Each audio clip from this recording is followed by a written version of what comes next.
ఎవరైనా ఒక భయంకరమైన వ్యాధితో బాధపడుతుంటే, వారు చేసిన పాపాలకు ఫలితం అనుభవిస్తున్నారు అని వ్యాఖ్యానిస్తాం. కానీ ధర్మ మార్గంలో నడిచేవారు కూడా శారీరక, మానసిక బాధలు పొందడం చూస్తున్నాం. ధర్మాచరణలో వారికి ఉన్న భక్తి శ్రద్ధలను, నిష్టను పరీక్షించడానికి బాబా పెట్టే పరీక్షలే ఆ బాధలు. కష్టాల్లో కూడా దైవం మీద గట్టి నమ్మకంతో ధర్మ మార్గాన వదలక అనుసరిస్తూ ఉండడం వల్ల బాధల నుండి విముక్తి లభిస్తుంది. ఒక్కొక్కసారి దైవం సృష్టించిన సమస్యలు భక్తులమైన మనలో ఐకమత్యం ఏర్పడడానికి ఉపయోగపడతాయి. భక్తిని మరింత వృద్ధి చేస్తాయి. సాధనను తీవ్రతరం చేయడానికి దోహదపడతాయి. బాధ అయినా సమస్య అయినా మనం స్వయంగా అనుభవించినప్పుడు ఆ కష్టం బాగా అర్థమవుతుంది.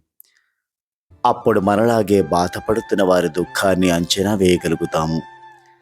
ఆప్యాయతతో వారికి సహాయం చేస్తాం. ఇలా ఎన్నో కారణాల వల్ల దైవం మనకు కష్టాలనే పరీక్షలు పెడతారు. ఈ కష్టాలు మన మంచికే. కానీ కొందరు అహంకారంతో కష్టాలు కొని తెచ్చుకొని ధర్మ మార్గంలో ఉన్న నాకు ఎందుకు ఈ కష్టాలు అనే తెలివి తక్కువగా బాబానే ప్రశ్నిస్తారు. బాబా ఎవ్వరికీ హాని చేయరని గుర్తుపెట్టుకోవాలి. ఆత్మవిమర్శన చేసుకొని మన తప్పులు సరిదిద్దుకోవాలి. ధర్మ మార్గంలో నడుస్తున్న వారికి కలిగే కష్ట నష్టాలు సాధనలో భాగాలు.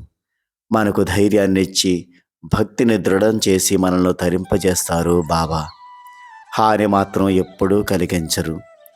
ఈ నమ్మకమే మనల్ని ముందుకు నడిపిస్తుంది, గమ్యాన్ని చేరుస్తుంది. జై సాయిరాం.